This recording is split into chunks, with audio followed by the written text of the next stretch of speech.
ทางตื่นรู้สู่ตัวตนอรุณธรรมนำใจให้สว่างอรุณธรรมนำทางให้เกิดผลอรุณธรรมนำชีวิตไม่มืดมนอรุณธรรมนำตนพ้นอบายตื่นรู้คิดรู้จิตไม่คิดลบตื่นรู้พบทางธรรมอันสดใสตื่นรู้ด้วยอริยสัจทางสบายตื่นรู้ใจตื่นรู้กายทุกนาทีจงยืนหยัดสู้ไปโดยตื่นรู้จงมองดูสตริตรองมรรควิถีจงสำเร็จจงสมหวังด้วยความดีจงมั่งมีสีสวัสดิ์รับอรุณขอกราบถวายความเคารพครูบาอาจารย์พระมหาเถรานุเถระทุกรูปทุกตนทุกองค์ขอความจำเริญในสุขความจำเริญในธรรมจงได้มีกับบรรดาญาติโยมสาธุชนพุทธบริษัทท่านผู้ชมท่านผู้ฟังทุกคนทุกท่านที่ได้ติดตามรับชมรับฟังรายการ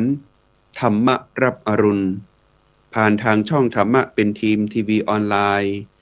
ตลอดจนถึงสถานีวิทยุเครือข่ายคลื่นสีขาวชาวประชา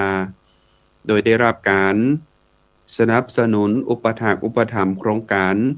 ในส่วนของการจัดรายการธรรมะรับอรุณโดยคณะสงฆ์จังหวัดเชียงใหม่คณะสงฆ์จังหวัดลำพูนเครือข่ายพระสงฆ์นักพัฒนาชุมชนภาคเหนือโครงการหมู่บ้านรักษาศีล5มจรวิทยาเขตเชียงใหม่มจรวิไลสงฆ์ลำพูนและในทุกๆช่องทางการติดตามรับชมรับฟังรายการซึ่งในเจ้าวันนี้อาตมาภาพพระมหาอนุวัตทิตะเมโทเจ้าอาวาสวัดหนองประขอตำบลป่าซักอำเภอเมืองลำพูนจังหวัดลำพูนได้มีโอกาสนำเอารายการรับอรุณปิกมาพบปะบรรดาญาติโยมสาธุชนพุทธบริษัทท่านผู้ชมท่านผู้ฟังแถมครั้งหนึ่งหลังจากที่ห่างหายไปเมินพอสมควรญาติโยมวันนี้ก็ตรงกับเจ้าของวันจันทร์ที่16เดือนมีนาคมพุทธศักราช2569วันนี้ถ้าจำบ่ผิดน่าจะเป็นวันแรม13ค่ำนะแรม13ค่ำเดือน6เหนือกาลโอกาสเวลาก็ผ่านพ้นไปอย่างรวดเร็วญาติโยมเข้ามาในเดือนที่3แล้วของปฏิทินปีพุทธศักราช2569ใครที่เริ่มต้นปีใหม่มาแล้วว่าจะทำอย่างนั้นจะทำอย่างนี้นะเตือนสติญาติโยมว่าวันนี้เวลาผ่านเข้ามาแล้วในเดือนที่3แล้วเด้อแต่เห็นประมาณ 8-9 เดือนก็จะหมดปี2569แห่งละเวลามันโว้ยนะญาติโยมเหมือนเฮากำลังรับปีใหม่อันเป็นปีใหม่สากลกันไปแล้วก็แห่งมาถึงเดือนตั้งหน้าละเนาะก็จะเข้าสู่ช่วงของปีใหม่เมืองแห่งละญาติโยมแต่ด้านการละโอกาสช่วงนี้ถือว่าเวลาเหมือนมันจะเตวโวยนะในแต่ละวัน24ชั่วโมงของเฮาที่จริงแล้วเนี่ยเวลากับโลกมันก็เหมือนเดิมนั่นแหละแต่มันหมุนไปเพราะว่าบรรดาญาติโยมเฮาทั้งหลายเฮามีการแข่งขันกันสูงขึ้นนะญาติโยมเนาะบ่ว่าจะเป็นการทำมาหาอาชีพทำมาหากินกันต่างๆนานาใจชีวิตที่มันเพิ่นฮ้องว่าใจชีวิตที่มันกับการแข่งขันกับตัวเก่าตัวกับแข่งขันกับคนที่อยู่รอบข้างกับสังคมที่มีความเปลี่ยนแปลงไปเวลา24ชั่วโมงเนี่ยมันก็เหมือนจะก้ำเดียวเดี๋ยวก็หมดวันเดี๋ยวก็หมดวันเวลาคนเฮาแยกการตึงวันเนี่ยมันก็จะสีอิดสีเหนื่อยสีล้าโอ้ยล้าเหลือเกินเนี่ยญาติโยมจนบ่ได้มีเวลาฮื้อกับตัวเก่านี่บางคนมีอย่างอันแต่นะญาติโยมเวลาฮื้อกับตัวเก่าคือเวลาจะได้คือเวลาที่เฮาปิกมาทบทวน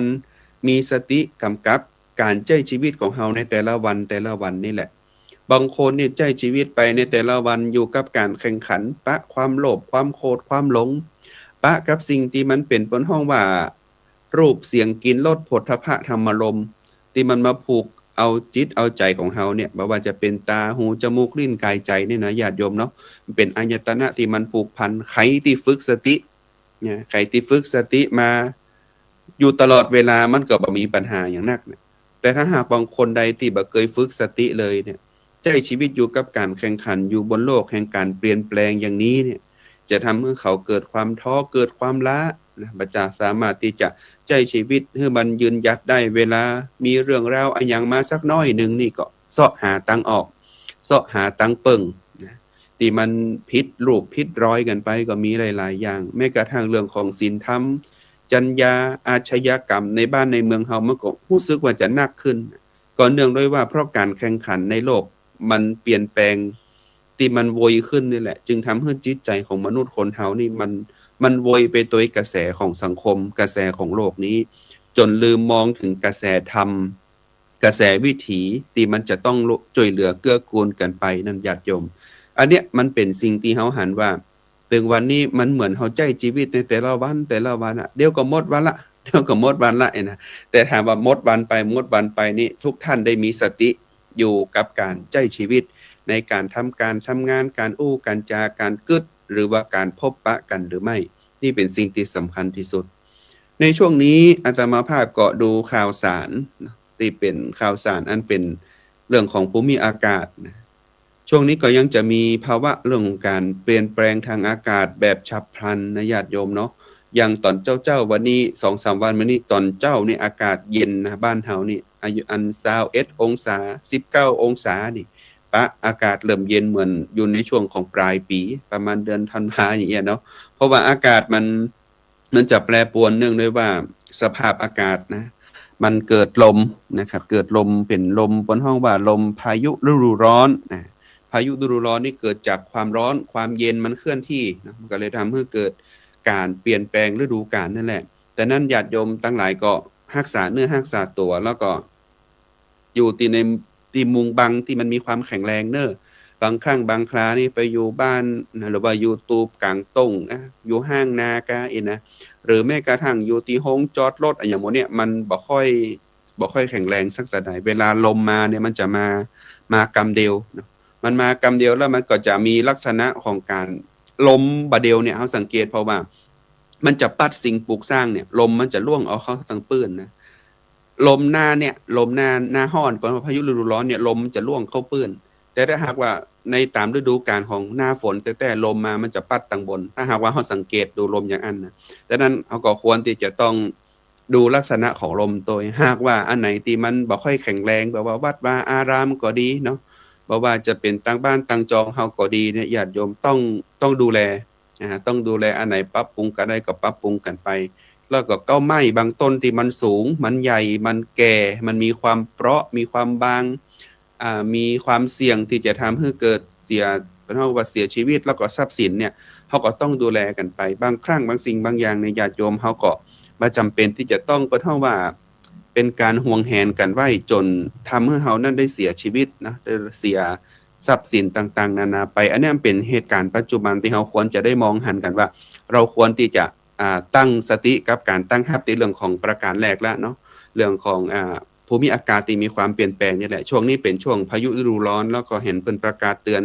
ตั้งแต่วันที่11ถึงวันที่17นะฉะนั้นก็ในช่วงนี้ก็ยังเป็นช่วงของพายุฤดูร้อนอยู่แล้วก็จะมาแหมรอบนึงก็ประมาณช่วงของต้นเดือนเมษาแล้วก็ปลายเดือนเมษาแล้วก็ปีนี้เนี่ยอาจจะมีภาวะที่ทำให้ฝนตกมานะครับตกมานักมากกว่าในทุกๆปีเพราะในการพยากรณ์หรือตามที่เฮามีความรู้สึกเนาะว่าปีไหนที่มีเดือน10 2เทื่อเนี่ยมันจะทำให้มีน้ำหนักนะญาติโยมแต่นั่นก็ปีแล้วนี่อาจจะยังบ่หนักเท่าปีนี้อาจจะน้ำหนักเนาะดังนั้นก็ต้องระมัดระวังตัวกันไปโดยดังนั้นเรื่องของปฏิทินเรื่องของวันเวลามันจะสอนเฮาเป็นบทเรียนสำคัญสำหรับการที่เฮาใช้ชีวิตในแต่ละวันเนี่ยเพราะเฮาจะต้องอยู่กับสิ่งเหล่านี้เฮาบ่สามารถที่จะแยกเปิ้นออกไปจากชีวิตของเฮาได้นั่นก็คือธรรมชาติดังนั้นเฮาก็ต้องเข้าใจธรรมชาติเข้าใจถึงวันเวลาเข้าใจถึงฤดูกาลตัวบางครั้งอาจจะมองว่าวันนี้ยังร้อนแตะร้อนว่านะบางคนอาจจะถามกึดว่าวันนี้มันยังฝนแตะฝนว่าลมบ่เคยลมอีสักเทื่อเฮาต้องเข้าใจตัวเพราะว่าบ่ใช่เฉพาะแค่บ้านเฮาประเทศเฮาญาติโยมมันก็ทั่วทั้งโลกนี่แหละเกิดภาวะวิกฤตทางธรรมชาติเหมือนกันเนาะอย่างประเทศรัสเซียอย่างประเทศญี่ปุ่นปีนี้เพิ่นก็ปะกับพายุหิมะที่เพิ่นบ่เคยปะมาก่อน อากาศ-30เนี่ยญาติโยมเนาะบ้านเฮาเนี่ยดีละนะอากาศเย็นๆสบายๆใช้ชีวิตกันไป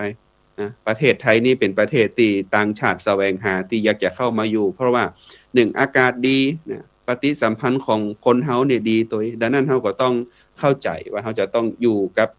ปัจจุบันขณะนี้จะได้พ้องประการถัดมาแห่งเรื่องราวที่มันเกิดขึ้นในสังคมโลกนี้ก็คือเป็นภาวะของสงครามนะญาติโยมดังนั้นเฮาปฏิเสธบ่ได้เลยว่ามันกระทบต่อเรากระทบต่อคนทั่วทั้งโลกประเทศใดประเทศหนึ่งสู้รบกันเนี่ยญาติโยมเนาะเนื่องด้วยว่าเขาอาจจะบ่ได้มองถึงความเป็นกัลยาณมิตรหรือไมตรีจิตที่ดีต่อกันเขามีความคิดที่ต่างกันมีวิถีที่ต่างกันเขาเลยอยากที่จะทำให้เขานั้นน่ะอยากจะได้อะไรอย่างบางอย่างที่เขาต้องการจะได้มาโดยลืมถึงความเป็นเพื่อนมนุษย์เดียวกันแล้วก็ลืมในความเป็นที่เขาจะต้องช่วยเหลือเกื้อกูลกันสิ่งเหล่านี้ถ้าหากว่าเรายังแสวงหาเนาะ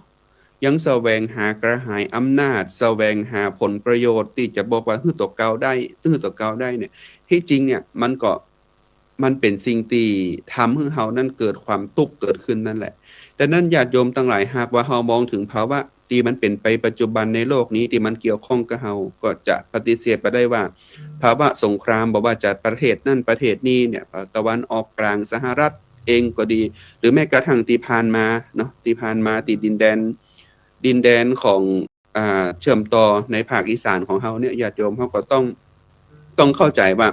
สิ่งเหล่านี้ที่มันเกิดขึ้นในสังคมโลกมันเป็นธรรมดาที่ทุกคนจะต้องปะอยู่ละเนาะดังนั้นเป็นการมีเขตแนวหัวแนวแนนไว้หรือแม้กระทั่งเขตแบ่งประเทศไว้เนี่ยก็เพื่อว่าเป็นการสร้าง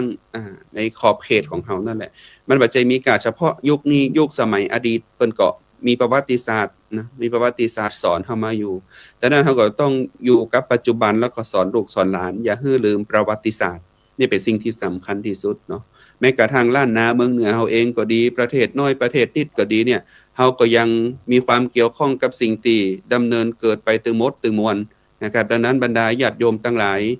เฮาก็ต้องเข้าใจโลกถึงการเปลี่ยนแปลงทุกๆอย่างนะเข้าใจโลกถึงการเปลี่ยนแปลงทุกๆอย่างโดยว่ามันจะต้องใช้ชีวิตอยู่กับปัจจุบันนี่แหละอันนี้ก็เป็นเรื่องราวที่มันเกิดขึ้นบางคนตึงวันนี่เฮาหันเรื่องแหมเรื่องนึงที่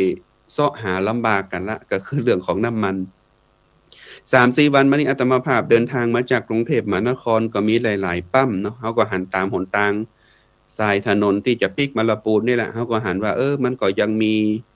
หลายๆปั๊มเนี่ยที่เปิ้นเขียนป้ายติดไว้มีการลิมิตบ่ให้เกินบ่ให้เติมเกิน500พ่องปันพ่องแล้วแต่รถแต่แล้วแต่ชนิดรถกันแห่งกรรมหนึ่งเนี่ย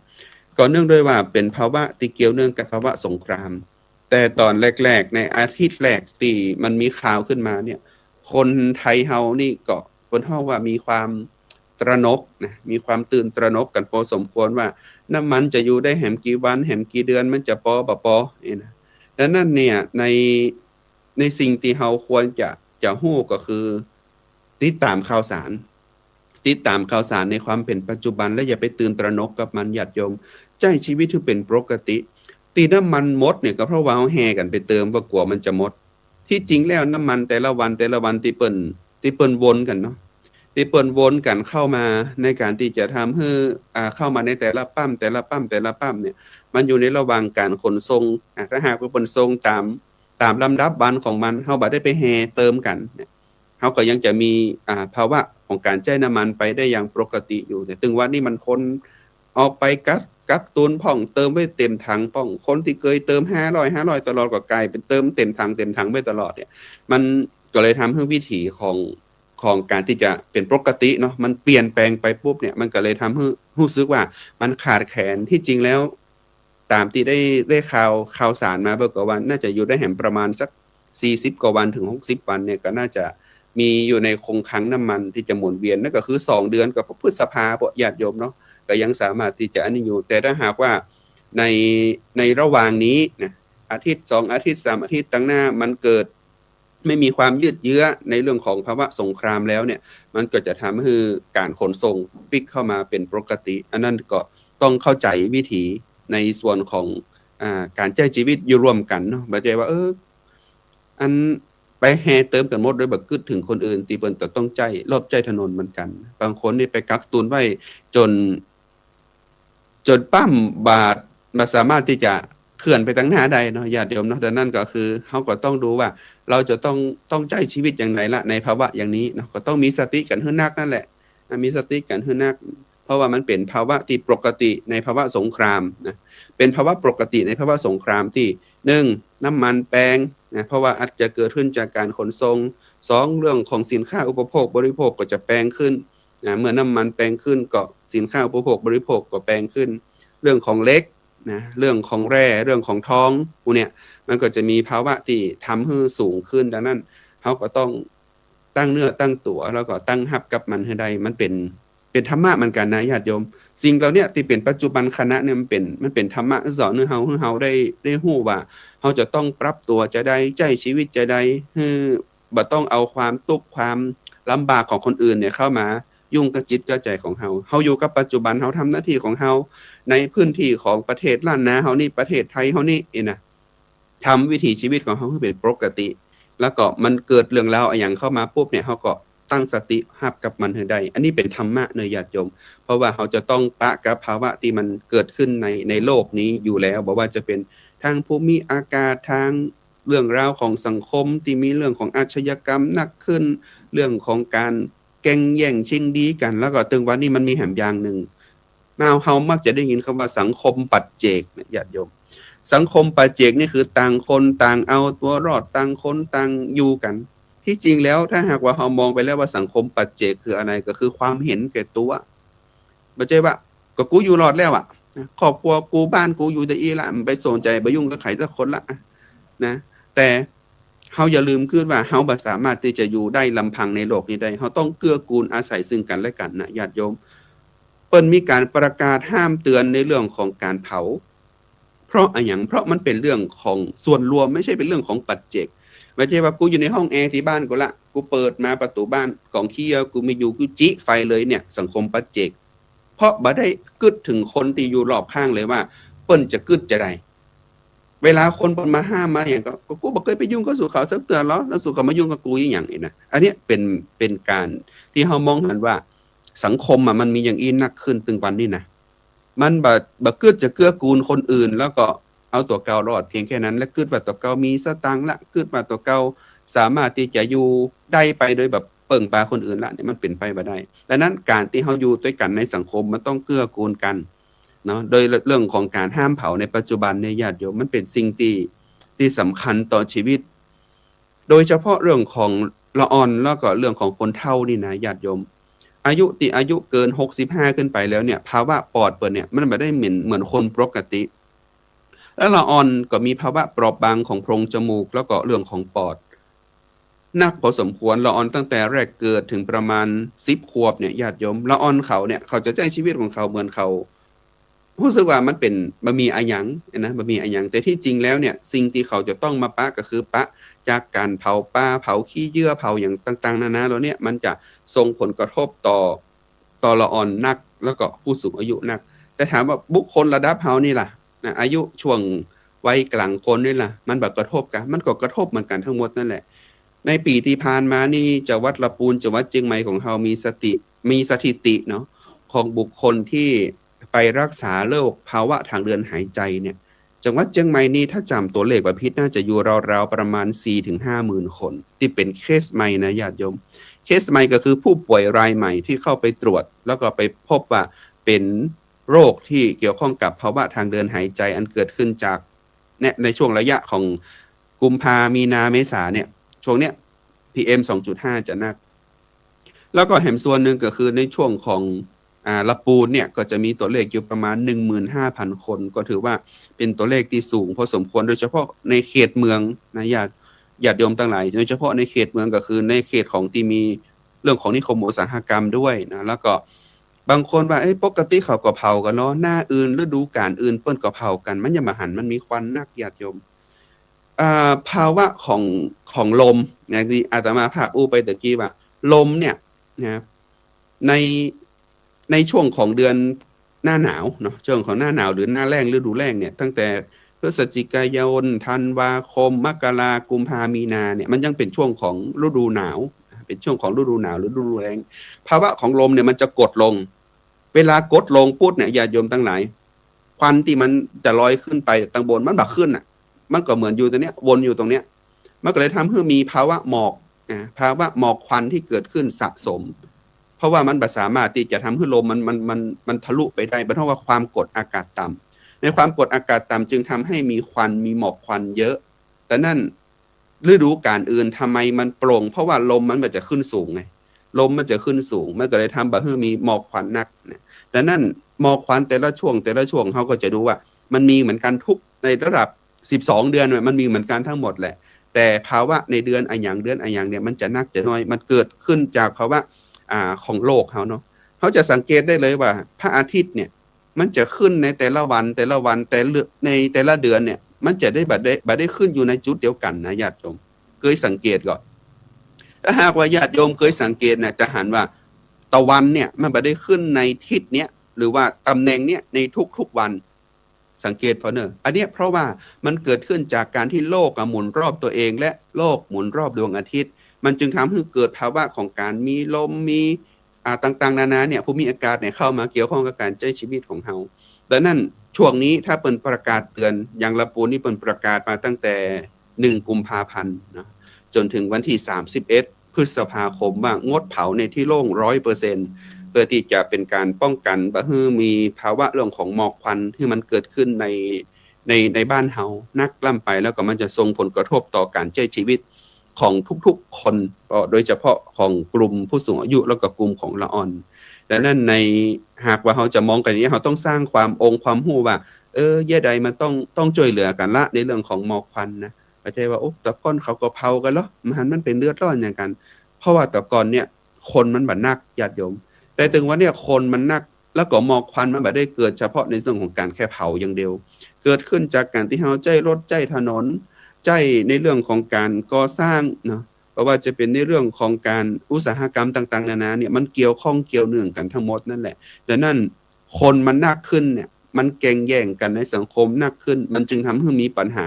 ต่างๆนานาเนี่ยโดยมานักขึ้นนักหลายดังนั้นเราก็ต้องใช้ชีวิตอยู่กับมันอย่างปกติและเข้าใจกับมันให้ได้อันนี้เป็นธรรมะที่สอนญาติโยมกูคนในการใช้ชีวิตเนาะร่วม2เดือนแล้วที่อาตมาภาพได้นำเอารายการมาพบปะอุจากับตังญาติโยมเพราะว่า1ถ้าเป็นวันเจ้าวันศีลวันจันทร์นี่นะอาตมาภาพก็จะต้องได้ขึ้นทำศาสนกิจตั้งด้านบนพระวิหารนำศรัทธาญาติโยมไหว้พระสวดมนต์ในช่วงเจ้าของวันพระถ้ามันตรงกับวันจันทร์ก็บ่ได้สามารถมาพบปะกับญาติโยมกันได้และแห่งประการนึงก็เดินทางไปกิจงานประชุมพ่องต่างๆนานาพ่องแล้วก็แห่งยังก็เรื่องของสุขภาพนะที่เฮาหันว่าสุขภาพบางครั้งนะเฮาก็บ่สามารถที่จะไปบังคับบ่ให้มันเจ็บบ่ให้มันปวดได้เนาะเฮาก็ต้องดูแลต้องเข้าใจกับมันแต่นั้นร่วมเข้ามาเดือนที่3แล้วถึงได้พลิกมาปะกับตังญาติโยมอาจจะลืมอาตมาภาพไปกันแล้วก็ได้นะครับว่าเสียงตุเจ้าตอนนี้หายไปทางใดเหียนะวันนี้พลิกมาแล้วเด้อญาติโยมเนาะทุกปีวัดหนองปะขอจังหวัดละปูนได้พลิกมาพบปะอุจากับตังญาติโยมกันทั้งหลายแห่งครั้งนึงก็ถ้าจากนี้ไปก็จะสลับวันจันทร์นะทุกๆวันจันทร์สลับกันเข้ามาอุจากับตังญาติโยมเพื่อที่จะได้เอาธรรมะอันเป็นปัจจุบันเนี่ยหรือเรื่องราวอันเป็นปัจจุบันอยู่ด้วยกันบางครั้งเวลาเฮาเทศน์ทำไปสอนเรื่องของนิพพานเรื่องของสวรรค์กันนักลำไปนี่ญาติโยมก็จะมองหันถึงว่ามันเป็นเรื่องตั้งหน้าพุ่นน่ะว่าหันเป็นเรื่องเป็นปัจจุบันอาตมาภาพก็จะเอาเรื่องราวของปัจจุบันเนี่ยมาอู้จากันแล้วก็คือมันเข้าไปสอดคล้องกับธรรมะดีกว่าเนาะว่าธรรมะข้อนี้มันเกี่ยวข้องกับการใช้ชีวิตที่มันเป็นเรื่องปัจจุบันนี่จะใดนะหากว่าอาตมาภาพอู้ไปประมาณนี้แล้วนะสอนธรรมะไปในประมาณนี้มันมีความรู้สึกเป็นอย่างใดก็ญาติโยมก็สามารถเข้ามาตอบมาพิมพ์นะให้กำลังใจกันผ่านทางหน้าจอนี่ก็ได้นะหรือแม้กระทั่งจะโทรเข้ามาให้กำลังใจกันติชมการออกรายการของอาตมาภาพในการอู้จากันก็สามารถโทรเข้ามาให้กำลังใจกันได้นะที่หมายเลขโทรศัพท์0817831764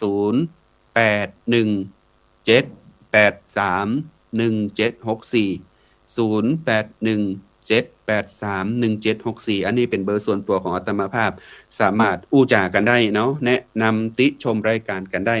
นะครับดังนั้นก็ต้องขออนุโมทนาหลายท่านหลายคนเนาะที่ได้พิมพ์เข้ามาที่หน้าจอนะครับโยมชวนพิษนะถ้าหากว่าสะกดบ่ผิดนะว่าน้อมกราบสาธุเจ้าข้านะครับขอเจริญพรญาติโยมนะครับแล้วก็ตะกี้เห็นอาจารย์พัฒษานะครับอาจารย์พัฒษาก็ได้พิมพ์เข้ามาว่าอนุโมทนาสาธุนะครับแม่เอ้ยนะอนุโมทนาเนอแม่เนอนะครับเหมือนกันนะครับวันนี้ก็อันท่านอาจารย์ภาษานะได้มาจากแม่ฮ่องสอนนะครับนี่ก็เป็นเครือข่ายของพระสงฆ์นักพัฒนาเช่นเดียวกัน ก็คือกำลังใจพระอาจารย์ตัวเองนะครับคุณโยมวริศนันท์นะครับน้อมกราบนมัสการสาธุเหมือนกันนะครับญาติโยมทุกคนทุกท่านที่ได้คือกำลังใจกันเนาะ